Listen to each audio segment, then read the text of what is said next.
Nous allons maintenant traiter un exercice type ensemble qui consiste à déterminer le cosinus de x quand on connaît son sinus ou à déterminer sinus de x quand on connaît son cosinus.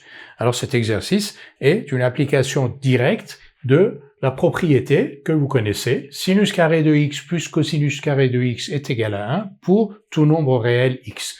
Donc quand on connaît sinus de x, on peut déterminer cosinus de x en écrivant que cosinus carré de x égale 1 moins sinus carré de x.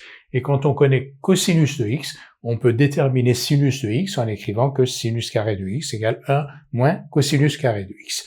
Tout de suite deux exercices. Un premier, donc, soit x un nombre réel tel que cosinus de x égale 3/5, donc on connaît le cosinus de x, et on nous demande de déterminer sinus de x.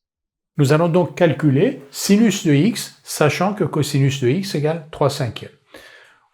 On va écrire que sinus carré de x plus cosinus carré de x égale 1. Cette relation est toujours vraie pour n'importe quel x, donc pour le x qui nous intéresse aussi. Sinus carré de x plus cosinus carré de x égale 1, et cosinus de x égale 3/5. Donc sinus carré de x égale 1 moins cosinus carré de x, donc 1 moins 3/5 au carré, 1 moins 9/25, c'est-à-dire 16/25. Sinus carré de x égale 16/25, donc sinus de x égale 4/5 ou sinus de x égale moins 4/5. Donc on a deux possibilités, un sinus positif 4/5 ou un sinus négatif moins 4/5.